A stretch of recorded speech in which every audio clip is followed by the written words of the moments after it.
Hello students, आज के video में मैं आप लोगों को सिखाऊंगा दैट इज मोल कॉन्सेप्ट। हम लोग क्लास 9 साइंस का चैप्टर 3 कर रहे थे, that is atoms and molecule.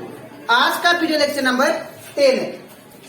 इसके पिछले वीडियो में दैट इज लेक्चर 1 से लेकर लेक्चर 9 तक मैंने आप लोगों को एक्सप्लेन किया था एटॉम्स क्या होता है और उसके प्रॉपर्टीज के बारे में। फिर हम लोग पढ़े थे कि डेल्टन एटॉमिक थ्योरी क्या था, ठीक है। और उसके बाद हम लोग पढ़े थे that is law of chemical combination. और उसी के साथ साथ अभी तक मैंने आप लोगों को एक्सप्लेन किया था कि दैट इज एटॉम, मॉलिक्यूल्स और कंपाउंड्स, ये जो तीनों है, ये तीनों का एक्सप्लेनेशन मैंने डिटेल दिया, ठीक है। और उसी के साथ साथ हम लोग how to write chemical formula वो भी हम लोग सीख चुके हैं, ठीक है।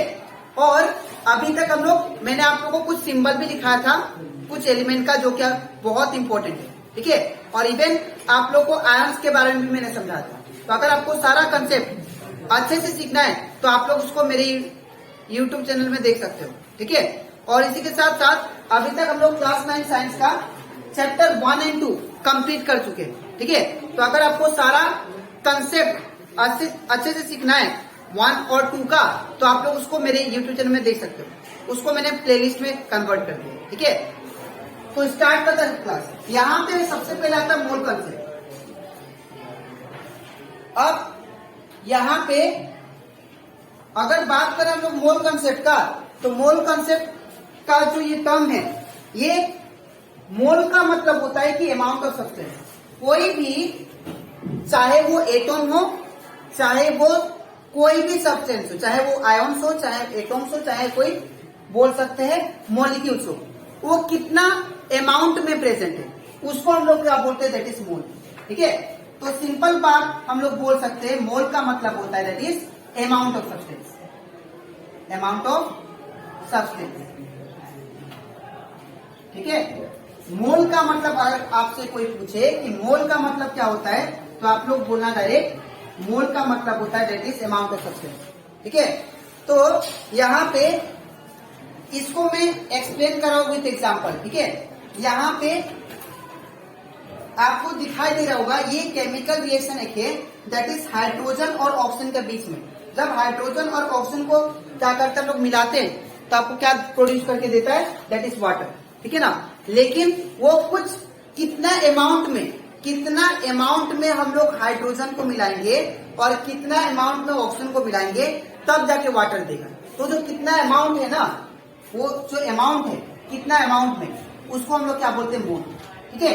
तो इसका मतलब यहाँ पे अगर आप लोग ये जो नंबर आपको दिखाई दे रहा है, ठीक है, और ये जो नंबर आपको दिखाई दे रहा है, कुछ नंबर यहाँ पे क्या है 1, ये जो नंबर दिखाई दे रहा है और ये जो नंबर दिखाई दे रहा है, ठीक है, इसको हम लोग बोल सकते हैं कि वो क्या करता है, अमाउंट ऑफ सब्सटेंस को मेजर करता है, ठीक है।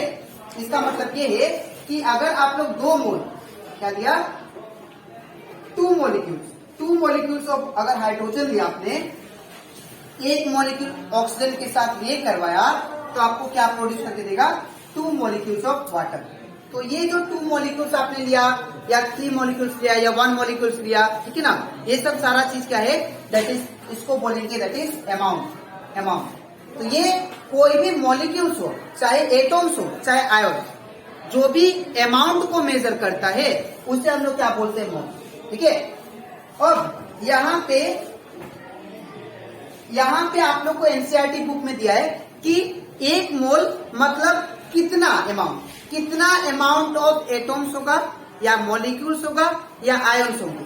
तो आप लोग याद रखना, 1 मोल का मतलब होता है, 1 मोल मतलब कितना पार्टिकल, तो आप लोग बोलना 1 mole equal to that is 6.022 into 10 to the power 23 particles. अगर कोई बोले कि 1 मोल में कितना पार्टिकल्स, तो आप लोग डायरेक्टली बोलना, ये हम लोग समझते हैं मोल का मतलब क्या होता है, अमाउंट ऑफ सब्सटेंस। कोई भी सब्सटेंस कितना अमाउंट में प्रेजेंट है या कोई भी एटॉम कितना अमाउंट में प्रेजेंट है, ठीक है। लेकिन अगर कोई पूछे कि 1 mole equal to how many particle या हाउ मेनी एटॉम, ठीक है ना, या हाउ मेनी आयन्स, तो आप लोग डायरेक्टली बोलना 1 मोल इक्वल टू कितना बराबर होगा, दैट इज 6.022 इंटू 10⁻23 पार्टिकल्स। अब ये इतना ह्यूज पार्टिकल से अगर आप लोग अंडा देखे होंगे, अंडा को जब आप लोग रखते जाओगे, ठीक है, और रखते रखते रखते रखते क्या होगा, वो जब आसमान तक भी जाएगा तब भी पूरा नहीं होगा। ये इतना बड़ा पार्टिकल है। इसका मतलब मैं आपको यहाँ पे दिखाता हूँ। ये 6.02 मतलब 6.022 इंटू 10⁻23 मतलब क्या, 1 2 3 4 5 6 7 8 9 10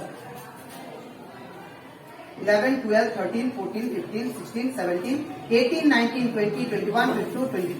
और यहाँ पे अगर इसको लिखो तो 23 यहाँ पे थी, तो 6 0 2 2 1 2 3 4 5 6 7 8 9 10 11 12 13 14 15 16 17 18 19 20। अब सोचो इतना बड़ा नंबर, एक मोल का मतलब इतना बड़ा नंबर होता है, ठीक है, एक मोल मतलब इतना बड़ा नंबर। सोचो ये कितना बड़ा नंबर है, ठीक है।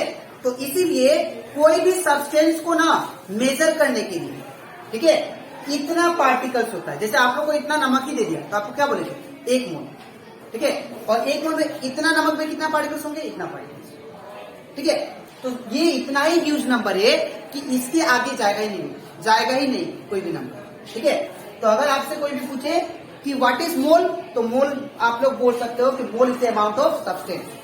कौन सा सब्सटेंस या एटम कितना अमाउंट में प्रेजेंट है उसको बोलते हैं। और अगर कोई बोले कि particles 1 mole equal to how many particles या एटम्स, तो आप लोग बोला दैट इज 6.022 इंटू 10⁻23 पार्टिकल्स, ठीक है। और एक बात, यहाँ पे आपको ये जो 6.022 इंटू 10⁻23 पार्टिकल जो दिख रहा है, इसको हम लोग बोलते हैं एवोगैड्रो नंबर। इसको हम लोग बोलते हैं एवोगैड्रो नंबर।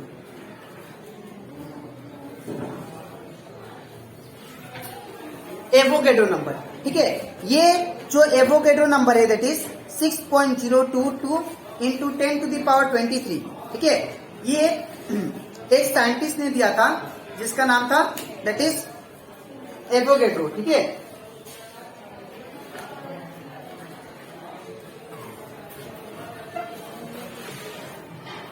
ये एवोगैड्रो एक साइंटिस्ट था, ठीक है।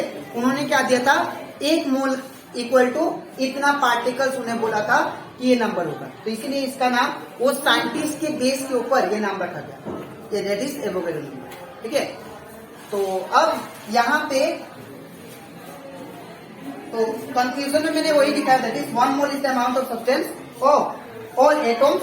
1 मोल क्या है, अमाउंट ऑफ सब्सटेंस एटम्स का, चाहे मॉलिक्यूल्स का, चाहे आयन का, और वो किसके बराबर होगा, is equal to that is 6.022 into 10⁻23 atoms, ion या मॉलिक्यूल्स, ठीक है। अब यहाँ पे अब ये कंप्लीट हो जाता है हमारा मोल कंसेप्ट। अब इसके नेक्स्ट स्लाइड में मैं आप लोग को बताऊंगा कि 1 मोल ऑफ एनी एलिमेंट, कोई भी एलिमेंट, कितना पार्टिकल्स होता है या कितना मॉलिक्यूल्स होता है, ठीक है। तो इसके बाद अब हम लोग देखते हैं दैट इज कुछ रिलेशन बिटवीन मोल और दैट इज एवोगैड्रो नंबर और उसके मास के ऊपर, ठीक है। ये जो है मोल कंसेप्ट का दैट इज रिलेशन बिटवीन मोल, ठीक है, Avogadro number and mass of atom, ठीक है। अब हम लोग पढ़ेंगे कि मोल एवोगैड्रो नंबर और एटम्स के बीच में, मास ऑफ एटम्स के बीच में रिलेशन क्या है, ठीक है। तो सबसे पहले मैंने कुछ पॉइंट्स लिखा है जिसके थ्रू आप लोग अच्छे से समझोगे इसको, ठीक है। सबसे पहले आप लोग याद रखना 1 मोल ऑफ एनी एटम, जैसे कार्बन एटम पूछ लिया, अगर आपसे बोला कि 1 carbon atom equal to how many particles या एटम्स, ठीक है। तो आप लोग इन टर्म्स ऑफ मोल, ठीक है। तो 1 मोल ऑफ कार्बन एटम, अगर 1 मोल ऑफ कार्बन एटम हो, और चाहे वो हाइड्रोजन एटम हो, चाहे वो नाइट्रोजन एटम हो, आप लोग डायरेक्टली बोलना 1 carbon atom equal to 6.022 into 10⁻23 atom, ठीक है। अगर आपसे कोई पूछ लिया कि 1 mole of nitrogen atom equal to how many particle, तो आप लोग बोलना दैट इज 6.022 इंटू 10⁻23 पार्टिकल, ठीक है। Of nitrogen. तो 1 मोल सभी एटम के लिए फिक्स है। अगर आपसे बोल दिया 1 mole of oxygen atom equal to how many particle, अगर पूछा कि 1 mole of oxygen equal to how many particle, तो आप लोग डायरेक्ट बोलना 6.022 into 10 to the power 23 particle.